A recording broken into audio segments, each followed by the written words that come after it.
in these camps, you know you're being watched. As the cameras went off, this chap then started to threaten to stab Lee's security guards. But then the really chilling part came was when he focused on Lee's only female member of staff.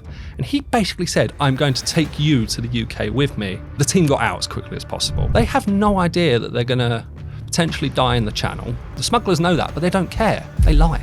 They lie to people knowing that these migrants are going to pass them £2,000 across the channel. You discovered a manual, the guide for how to get into Britain. Whoever's done this is deliberately targeting people. It's showing people how to risk their lives. The horror of that moment really just struck me because they nearly died. They were plunged into the water, and yet they'll try again. And I dare say they already have. You've been to the camps, you've seen the people at the heart of this, you've spoken to the politicians. What's it going to take?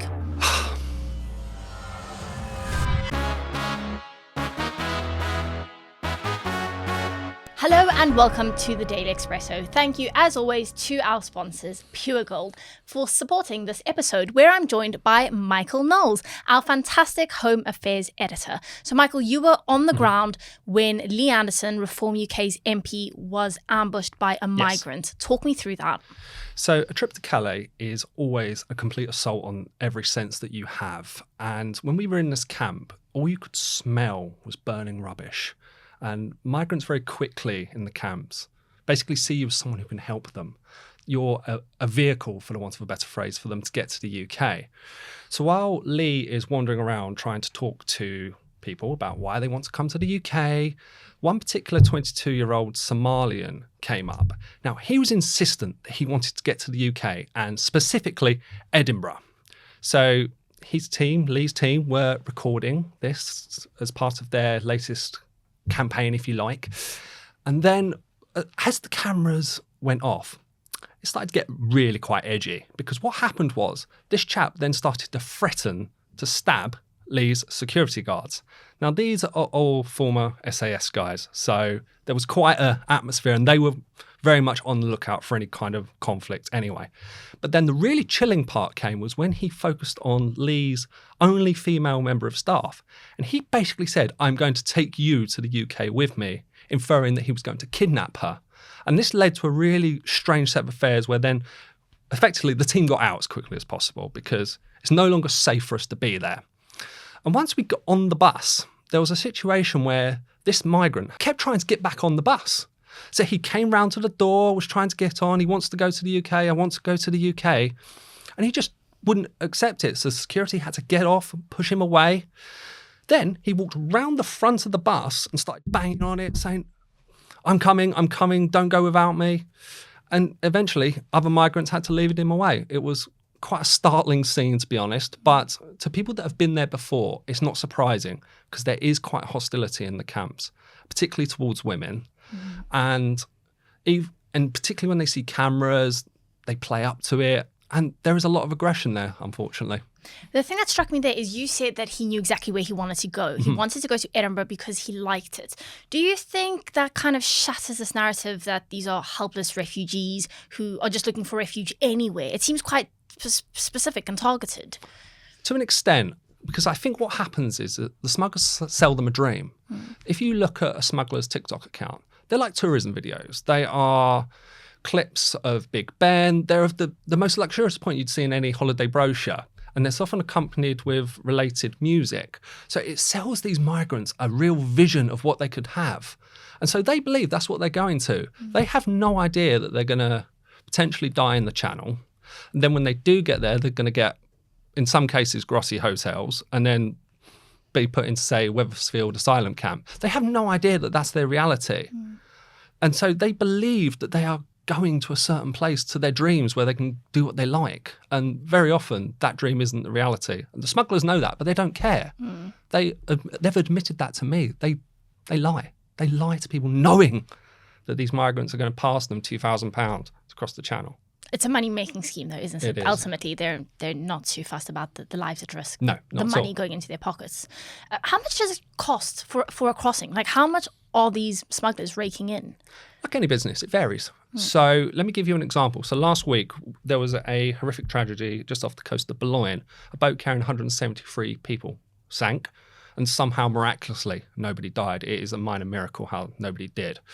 That was charging £1,000 a person.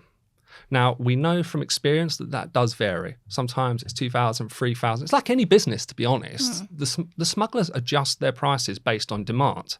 When we were there, it's clear how extraordinary the demand is. So we visited 2 camps in 2 days. They're sprawling now. They are huge. There are huge numbers of people living in tents. As you described, they're makeshift cities in lots of ways. And there were washing lines. I read somewhere that they even have shops set up. Yes, they do.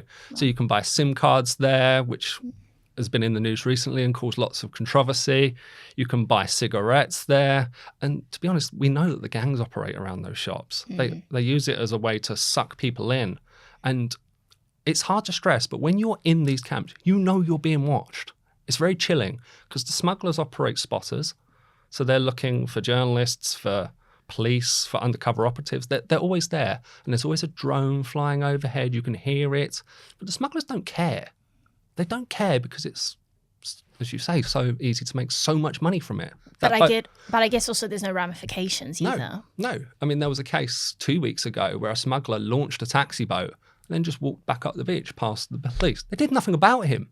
And to me, that feels extraordinary, that you can literally risk hundreds of lives and just wander off as though nothing's happened. People know who they are. It's not hard to load up a TikTok and say, I want to cross. And a guy rings you. It's that simple. So what's going wrong? Where are things going wrong? There's no deterrent to cross the channel. At the end of the day, the people that get detected are lots made of the French interception rates. Those are the same migrants that tried the day before or tried the day before again. Eventually, they will get across.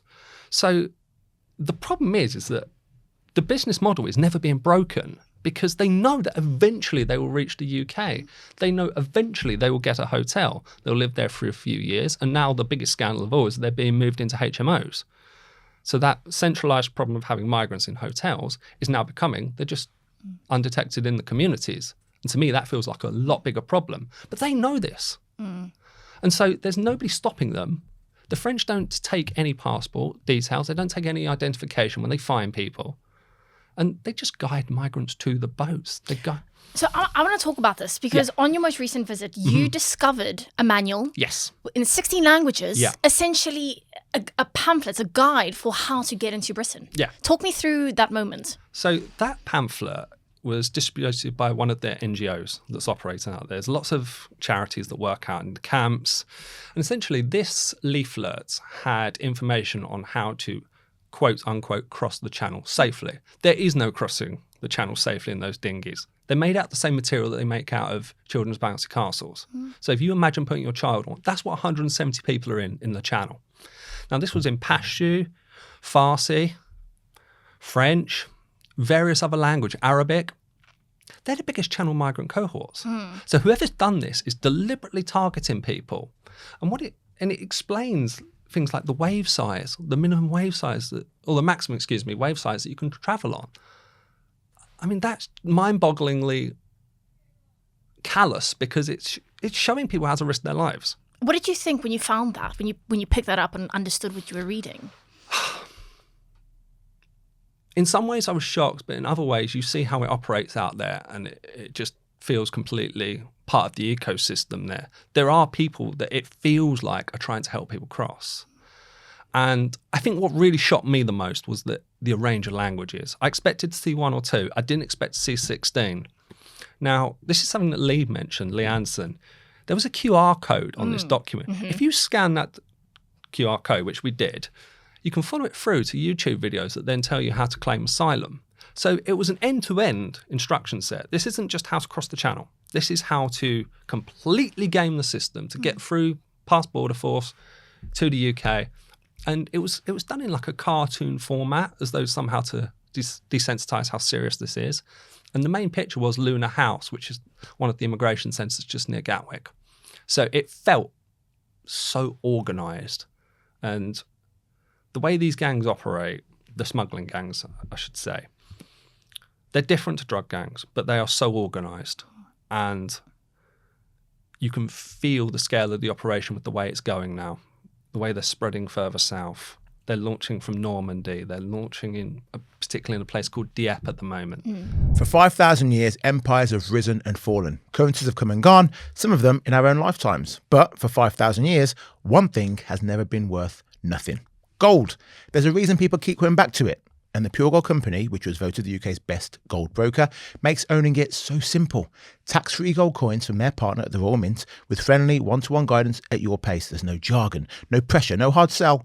Delivered discreetly to your door or stored in a secure professional vault. It's your choice. You can download their comprehensive guide to buying gold by visiting their website. See the link in the description and tell them JJ sent you. I want to talk to you about that in a moment, and we'll loop back to that mega-dinghy that you discussed Yes. that we saw a week ago. But Lee Anderson said that NGOs are the biggest part of the problem. Do you agree? No, I still think the smuggling gangs are the biggest problem and the lack of police action. I think that is fundamentally the biggest problem because if a crime is being committed and the police don't stop you, that's a pretty fundamental breakdown of law and order on the French beaches. I don't care what anyone says to me. That is a complete breakdown. You see people risking their lives. French police say we have to protect them. Well, how are you protecting them when you're seeing babies being passed on a boat that's got a very good chance of sinking? Like the mega-dinghy that collapsed last week had a fire by the engine. So the migrants jumped off. Now, in that instance, that is totally catastrophic because that then causes the entire boat's structure to fail, okay? So then it folds in on itself. So the smugglers place the children in the middle because it's apparently the safest. So what that then creates is this ghastly situation where effectively the boat could fold in on the children. They suffocate in the middle. That is awful to picture. Yeah. Now, that's where I think so much of the anger comes towards the NGOs because they speak to the migrants every day. The migrants say to them, we'll just keep trying. But nobody says, no, stop. Now, they'll turn around and say there's no safe and legal routes. But surely at some point it needs to be stop risking your lives first. Labour have said that for the want of a public record here. In government, the Tories said it. We'll get to the point of potential safe and legal routes if and when the boats stop. But while there's such a big trade, the smugglers know the demand's there.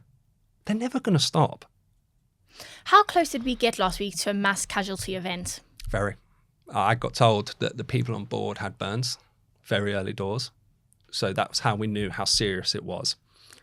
And you can always gauge a migrant crossing disaster's severity by the number of vessels that responded to it. So by my count, there are 11 vessels there, including at least 3 or 4 British vessels. So we just emptied to get there as quickly as possible. Now, in these scenarios, there is a very rarely used tactic that they have, which is that British border vessels are allowed to dock in France. We took 64 people back last week. That's the biggest that they've done under this scheme. So they were significantly concerned that there was going to be a horrendous tragedy. A source was saying last week it's a miracle. And I completely agree with that. When you think about the temperatures of the water, lots of these people can't swim. It's unfortunately a reality of how much tragedy there has been in the Channel. 170 odd people have died, that they're so quick at responding. And did the Brits get involved in a way that we haven't seen before because of the severity of the issue, or are they aware that there is a lot of pressure on the government to act and to be seen acting? So this deal was struck in 2023. It was one of the last things Rishi Sunak did in government, actually. He negotiated a backdoor deal with Emmanuel Macron. And it was because there was a rising trend in deaths. So they needed to have something in place that didn't mean that if a bunch of migrants got dropped into the water, that suddenly they've got a 15-mile journey to Dover where they're not going to survive, notwithstanding whether they go back to France in the first place. But under the safety of life and sea, you are allowed to go to the nearest port, which is what this was all about. So we didn't see anything new because it has been done before, but we've never seen the British respond this heavily to something in French waters and then get people back as quickly as that.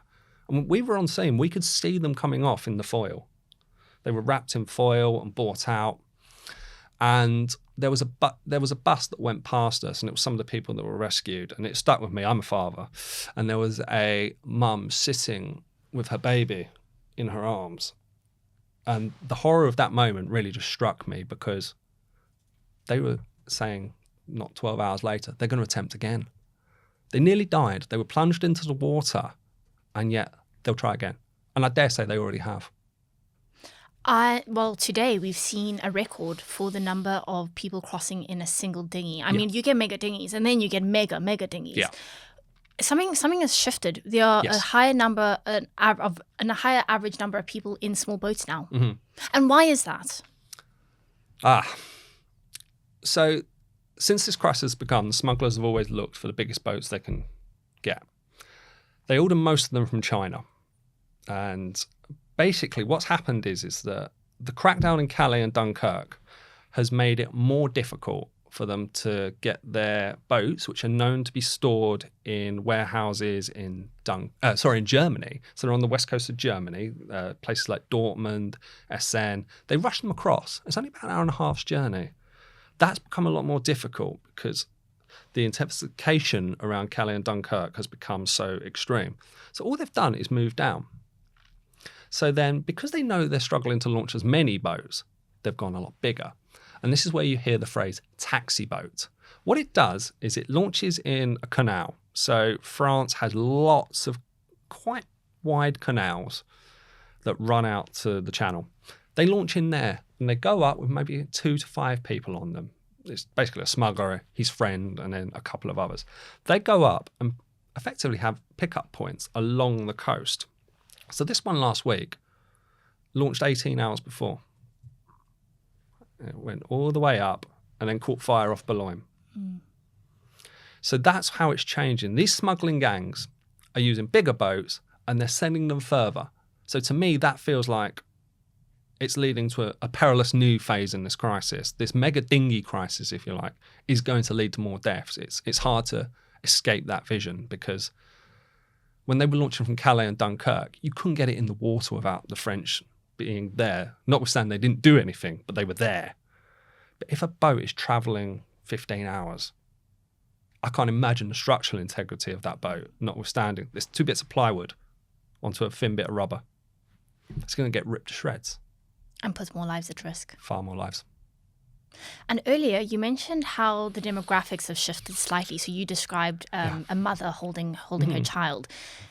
Now, it is predominantly men, Yes, but are we seeing more women and children trying to come across? So I can only speak from what I saw in the camps, and there was a lot of women and children there. On previous visits, lots of single men, and there were still lots of single. I'm not downplaying that element, but it's the behaviour of these different cohorts that I think is quite interesting. So the women and children were almost quite happy to see you. They'd wave at you. They'd almost look like they're happy to see you. As in you as a journalist? Yes, just someone different, to be frank, because they're sitting in these camps all day. They stink of rubbish. You have fires. It's quite an acrid smell. So one of the things that gets burnt a lot is tyres. So if you can imagine the thick smell of the tyre and the rubber burning, it's a heat wave at the moment in France. So you have that smell of burning rubbish as well. And then you have these gangsters walking around. Many of them are armed. It's a horrific environment for children. But the men, it's really interesting, because when we saw them, they'd cover their faces up. They'd hide. They didn't want to be seen. And to me, that really indicates quite a scary vision of why are you so scared? The women and children didn't care. And on this occasion, I did see more women and children. And there is this video floating around of a baby being passed onto a dinghy at the moment. And that was at shoulder height water. So it's impossible to get past the idea. All those people are going to try and cross. Earlier you mentioned the French, and quite interestingly, so there was a moment where French riot police demanded to see Lee Anderson's identification, and I think he handed over a London Oyster Card used on transport. Yeah. Talk me through that and maybe the approach that the French are taking, or not. So Lee was sick to death of having to show his identity card. That was the 3rd or 4th time we'd done it. Now, we got there late on Monday night, and then we went straight out on the beaches on about an hour's sleep. So perhaps we were all a little bit short-tempered, should we say. But within minutes, we had gendarmes there, all in riot gear. Now, I don't know whether they thought we were a group of migrants, but then we all had to produce our identifications. We explained we were press. Why are you here? Well, we're obviously covering the migrant crisis. Then later in the day, we got stopped again. Happened again on the next morning. And then on this particular occasion, we went to a camp. It's the notorious camp in a place called Grand Symph. It's been there since this crisis began, really. And at the time, there were, I think by memory, at least 12 heavily armoured police vans. They'd just gone into the camp. So we scrambled down a hill from a major dual carriageway to go and see what was going on. And within seconds, as we got down to the bottom of the hill, we saw a group of gendarmes break away from the camp. So whatever this critical situation was, they were happy to just come and walk straight at us. They formed a line across the entryway and just refused us entry. And we explained what we were doing, but they didn't care. Then they asked to see our ID again. Now, journalists all carry press cards, so we just showed that. That was the end of it. But Lee was sick to death of, as an elected politician, being constantly challenged on who he was. So he just gave them the Oyster Card. And they weren't too impressed by that. I imagine they weren't. No, Lee had a slight smirk on his face. I'm sure he won't mind me saying. And then he eventually. But I guess the taxpayers are giving the French millions of pounds every single year. And it sounds like the security is acting just like private security for the migrant camps. It's what enrages everyone so much. We've given them over £1 billion since this crisis began. Shabana's latest deal, 660 million. And yet we know that nobody's checking the migrants, because lots of these guys have been detected previously in Belgium. They've been detected in Germany. You know, if you talk to the migrants, as we do, they say, oh yeah, I was refused asylum in Germany. Well, why are you here? How have you been allowed to get to France? And that's what enrages people so much, because they know there's this merry-go-round of attempts of people trying to get on the boats and back and back and back. And yet people who are trying to hold the French to account and say, look, why are you letting this happen? You're letting people die. And there is this one in, one out deal as well. Yeah. But very few people have actually returned to France. And the ones that do return to France actually come back. Yeah, just over 1,000. Now, that whole scheme was designed because, in effect, the Home Office knows there's a cohort they can't remove.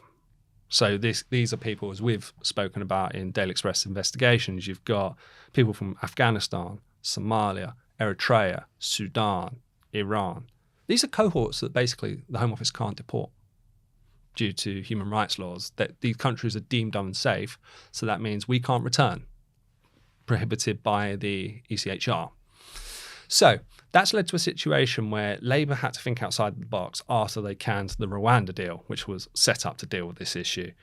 Now, Home Office documents published a couple of weeks ago explicitly said this for the first time, that it's the first real scheme that the government think can deal with this cohort. But the trouble is, it's a pathetically small number.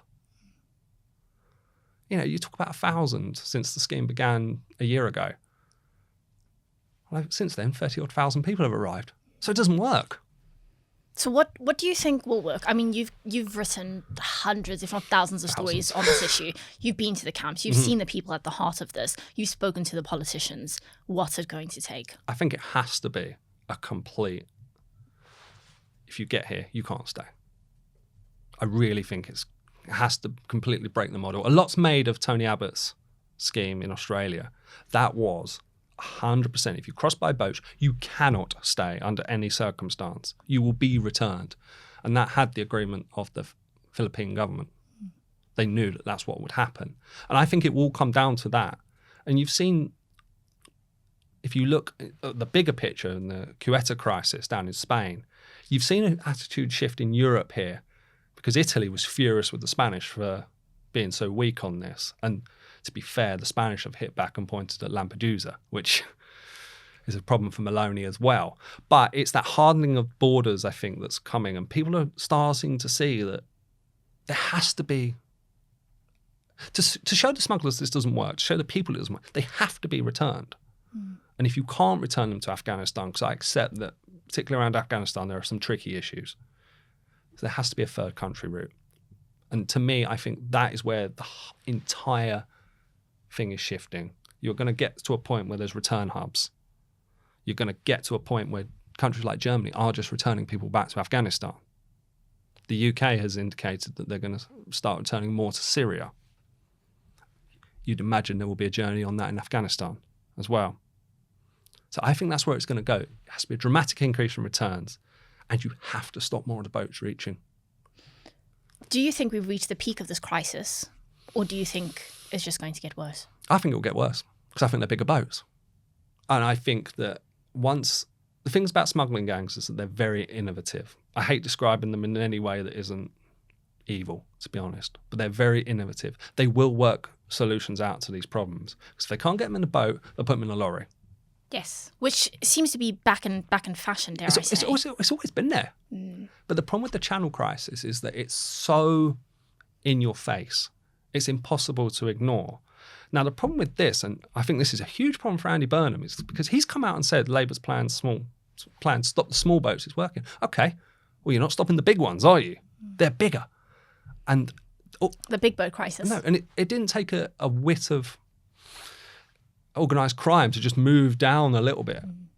And I dare say they will attempt even longer journeys. I wouldn't be surprised if they go even further west because they don't care about life. They don't care about the people on board. So why wouldn't they try these things? They've gone up to Belgium again. That was a thing at first stage of this phenomenon. But now we're back to it. So if you imagine what was a concentrated problem, it's now just expanded. And these gangs know how much money there is to be made. If you take out a smuggling kingpin, it's not like a drug gang, for example. If you take out a drug kingpin, the network often breaks because it just disintegrates. It doesn't in a smuggling gang. The number two just steps up. And very often, they're a lot looser in the way they work. So smuggler talks to smuggler. And they have footmen, if you like, that do their dirty work. They just will move up around. And that's it. So the network stays. Don't think of it as if you want to travel from Afghanistan to the UK that one guy takes you. You book a travel in Kabul, he passes you to someone in Istanbul, who then passes you to someone in Bulgaria, who passes you to someone in, say, Austria, who then takes you into Germany, who then takes you into France.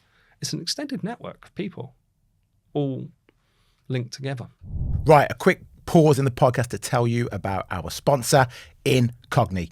You had those phone calls from numbers you don't recognise, or you go in your inbox and there's emails for stuff you did not sign up for. Well, that's because someone somewhere is selling your private information. That's where today's sponsor comes in, Incogni. They will contact these people who have been taking your information and they'll say, oi, stop, delete it. Go to the website, incogni.com, you type in the details, 2 minutes later, Incogni are sorting it out for you automatically. And because I love you, I've got you a discount. It ain't 10%, it ain't 20, 60% off. 60% off an annual Incogni plan. Just go to incogni.com/Daily Expresso or click the link in the episode description box below. I know you've done investigations as well as to life back on land then, once you actually get to Britain. How good is life for small boat migrants then? Well, you get free hotels, you get free home, you get taxpayer-funded benefits, if you like, as in the form of Aspen cards. So if you've come from war-torn Eritrea or Sudan or Afghanistan, you can see why they risk it. They want a better life. But I think that's what grates at the British public so much, because our generosity is almost being taken the mick out of when we can see such blatant disregard for our laws and our systems that are put in place. You know, there are schemes that people can come to the UK on, but they're just being ignored by these migrants who just couldn't afford to get on a dinghy.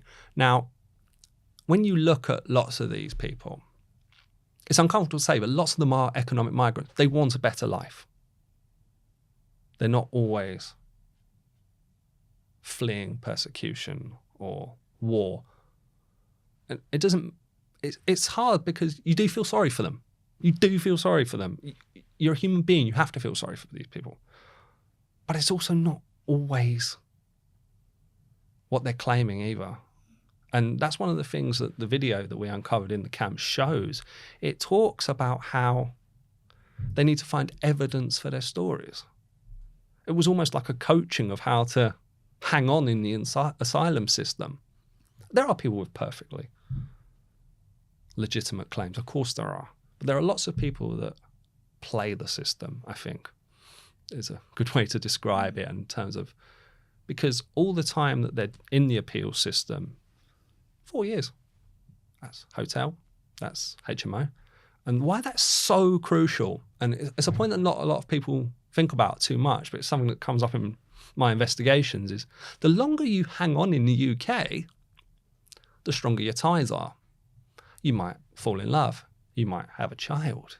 You might get, eventually after 5 years, you might get a right to work. Now, why is that important? Well, it strengthens your ties, which then makes it harder under Article 8 DCHR. You've got stronger rights under a family life. So you're here probably indefinitely, notwithstanding the problems I told you about earlier, that we can't support them anyway, even if we can find a reason to. So the system's not helping itself. I want to pivot slightly to legal migration now. And you did this incredible investigation just a few days ago that discovered that more than 1,500 convicted foreign criminals are living in taxpayer-funded asylum accommodation. Yeah. Now, this took you 11 months to uncover because the Home Office didn't want to give you the information. Correct. So talk me through the investigation, but then also what's happening with the Home Office, dare I say, concealing data or not voluntarily giving it over? Right, so I'll take you back, probably 18 months now. There was an inquiry by the Home Affairs Select Committee where they invited written evidence. Now, one of the asylum accommodation providers who take a lot of flack, Serco, they actually identified this. And what they said was that there are so few returns agreements, we're back to that again, with countries across the world, that people can't be deported. So foreign criminals, people who are convicted of heinous crimes, they can't be booted out. So because there's nowhere for them to go, they have to be monitored. So they have to go somewhere. So what the Home Office did was it started putting them in asylum accommodation because they know that there's a stock of housing that they can use.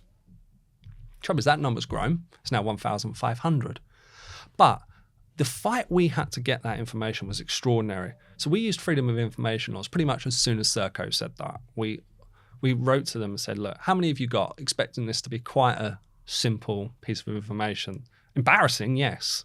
But we expected them to say, look, it came out an inquiry, there's nothing we can do about it. They rejected us, saying, oh, the Home Secretary at the time, Yvette Cooper, had promised to release the information. And to be fair, she did promise that. We've still not seen it publicly, but it was promised. So we're going to delay telling you anything until that piece of work's complete. Months go by, nothing. More months go by. So I kept appealing. I was appealing every single time they told me this. Then I just went to the Information Commissioner's office and I just basically said to them, look, they're taking the mick out of you. They're taking the mick out of the public here. This is an issue of transparency now because they've all admitted there are foreign criminals living in houses funded by you and I. But they won't tell us how many. And I think to most people that is utterly perverse. So then we fought with the ICO about it. I made a case to them. I made representations to them. And they rang me and said, look, I just want to make sure I've got the gist of what you're saying correct here. Because I know, because I'm now getting information from them. I said, yeah, you've got it absolutely perfectly. A couple of weeks later, the response just dropped in my inbox. And then the ICO rang me and said, I understand they've just responded to you. I'm quite a cynical man. So I automatically assumed that they had it all along and they were just being forced. So I've got more in now with them. I'm not letting them get away with this. There's more that we need to know. We need to know if there's rapists. We need to know if there's murderers. We need to know if there's burglars, drug dealers. We need to know who they're housing. Because these are houses in our communities. These aren't secure sites behind huge gates. These are people who have been convicted. They've been let out. And I think the Home Office let the cat out the bag a bit in their response to me because they said explicitly this decision is never taken lightly to release in the communities. Well, you had them in prison. It's not like they've disappeared. Many, many, many people will rightly ask you, why weren't they deported? That is the root of this problem, that these people should have been deported Once you're convicted in this country of a crime over 12 months, you're automatically eligible for deportation. Why? Why haven't they been deported? Good questions that I'm sure you will stay on top of and answer for our Daily Express readers. But thank you so much, Knowles, for joining us in studio. And thank you so much to you at home for watching. Please do like, share, subscribe, and hit the hype button. We'll be back tomorrow with another episode.